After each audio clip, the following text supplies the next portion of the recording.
Hello everyone, तपस्या education में आप सभी का स्वागत है। पिछली वीडियो में हमने लर्निंग को डिस्कस किया था कि लर्निंग किसे कहते हैं और जो कुछ इंपॉर्टेंट डेफिनेशंस थी उनको पढ़ा था हमने, और लर्निंग की विशेषताएं क्या क्या हैं इसके बारे में हमने स्टडी की थी। इस वीडियो में हम ये देखेंगे कि जो लर्निंग है उसको प्रभावित करने वाले फैक्टर कौन कौन से हैं, यानी एक बच्चा जो सीखता है उसको कौन कौन सी ऐसे फैक्टर हैं जो उसको प्रभावित करते हैं, जिससे उसका अधिगम बहुत अच्छा भी हो सकता है और उसके अधिगम में बाधा भी उत्पन्न हो सकती है। तो चलिए शुरू करते हैं। सबसे पहले क्या है, अधिगम को प्रभावित करने वाले कारक में जो पहला कारक है वो है विद्यार्थी से संबंधित कारक, फिर है शिक्षक से संबंधित कारक और फिर है वातावरण से संबंधित कारक। तो एक एक करके हम इनको डिस्कस करेंगे। विद्यार्थी से संबंधित कारक में अगर हम देखें तो सबसे पहले आती है बुद्धि व रुचि, विद्यार्थी का शारीरिक व मानसिक स्वास्थ्य, उम्र व परिपक्वता, आकांक्षा का स्तर, प्रेरणा व सीखने की इच्छा। तो सबसे पहले हम देखते हैं बुद्धि व रुचि। देखिए, जो बौद्धिक क्षमता है बच्चे की वो उसके सीखने को प्रभावित करती है, उसके अधिगम को प्रभावित करती है। जैसे अगर कोई तीव्र बुद्धि वाला बच्चा है तो वो जो कम बुद्धि वाला बच्चा है उसकी अपेक्षा जल्दी सीख लेता है। उसकी जो तर्क होगा, उसकी जो स्मरण शक्ति होगी, उसकी जो डिसीज़न मेकिंग होगी या समस्या समाधान करने की योग्यता होगी, वो जो कम बुद्धि वाला बच्चा है उससे ज़्यादा होगी। ठीक है, ऐसी ही है रुचि। यानी अगर विद्यार्थी को अधिगम में रुचि है तो उसका जो अधिगम होगा वो बेहतर होगा। क्यों? क्योंकि अगर उसको अरुचि होगी तो फिर वो उसको पढ़ने में कोई उसको इंटरेस्ट ही नहीं रहेगा, तो उसका अधिगम भी नहीं हो पाएगा। तो रुचि और बुद्धि अधिगम को प्रभावित करने वाले कारक हैं। फिर है विद्यार्थी का शारीरिक व मानसिक स्वास्थ्य। अगर विद्यार्थी शारीरिक रूप से स्वस्थ नहीं महसूस कर रहा है तो उसका अधिगम प्रभावित हो जाएगा।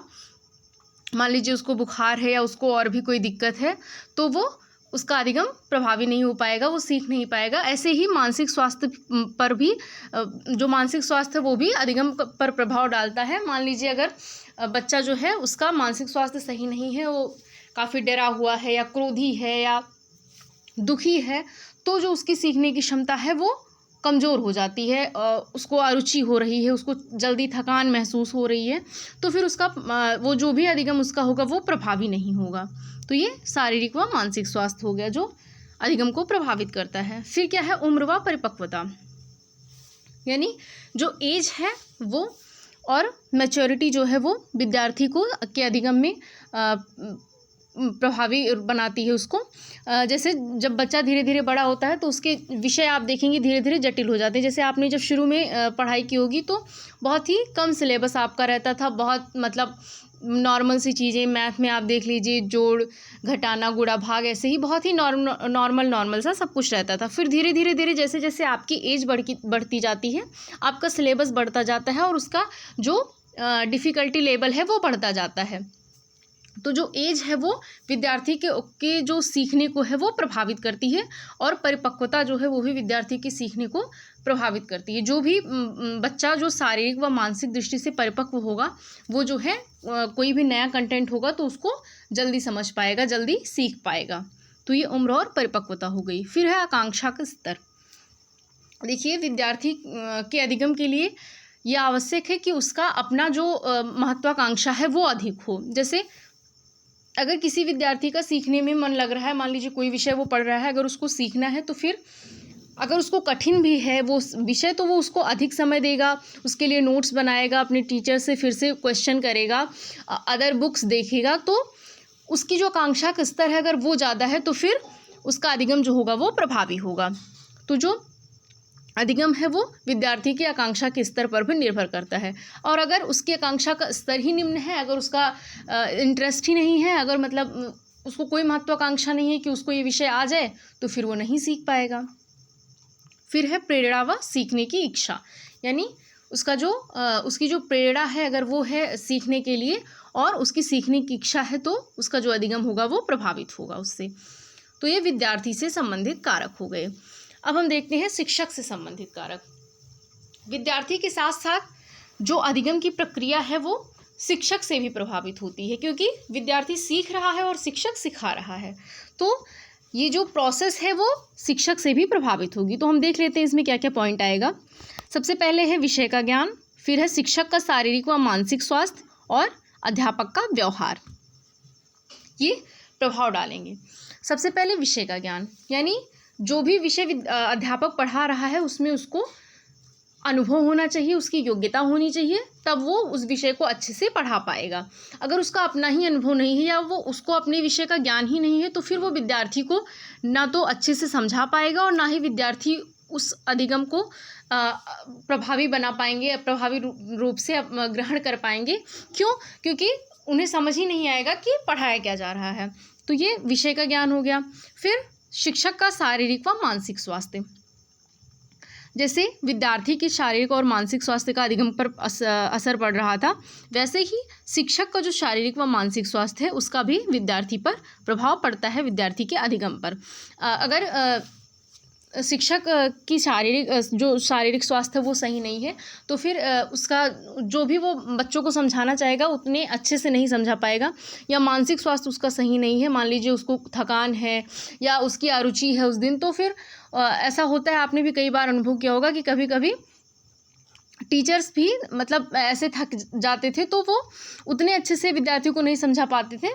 तो ये जो शारीरिक व मानसिक स्वास्थ्य ये शिक्षक से संबंधित कारक है जो अधिगम को प्रभावित करता है। फिर है अध्यापक का व्यवहार, ये शिक्षक से संबंधित एक इम्पॉर्टेंट फैक्टर है जो अधिगम को प्रभावित करता है। जैसे आपने देखा होगा, आपका जो पूरा प्रोसेस है सीखने का, आपने जो स्कूलिंग की होगी फिर कॉलेज में, कि आपको दोनों तरह के शिक्षक मिले होंगे। कोई ऐसे रहे होंगे जिनका व्यवहार ऐसा रहा होगा, मतलब एक दो टीचर्स मिले ही होंगे कि वो मतलब बच्चों से ऐसे बिहेव करेंगे कि मतलब बच्चे डर जाएं। तो फिर बच्चे तो सीख चुके, मतलब अगर उनको नहीं भी समझ में आएगा तो वो पूछने ही नहीं जाएंगे दोबारा। और कुछ टीचर्स ऐसे होते थे कि अगर आपको डर भी लग रहा है, आप नहीं पूछ पा रहे हैं, तो भी आपको थोड़ा मोटिवेट करते थे कि अगर आपको नहीं समझ में आ रहा है तो आप दोबारा पूछिए, या आप कुछ बताना चाह रहे हैं, मान लीजिए आपको पूरा सही से नहीं पता, तो भी आपको वो मोटिवेट करते थे सिर्फ बोलने के लिए कि अगर आपको नहीं समझ आ रहा है, जितना आपको आ रहा है आप उतना ही बताइए।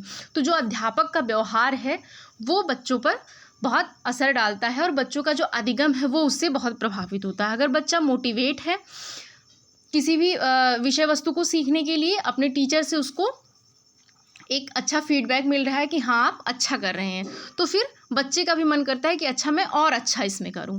तो ये अध्यापक से संबंधित कारक हो गए, विषय का ज्ञान, शिक्षक का शारीरिक व मानसिक स्वास्थ्य और अध्यापक का व्यवहार। फिर है वातावरण से संबंधित कारक। अब वातावरण से संबंधित कारक में क्या क्या आएगा? भौतिक वातावरण और सामाजिक वातावरण।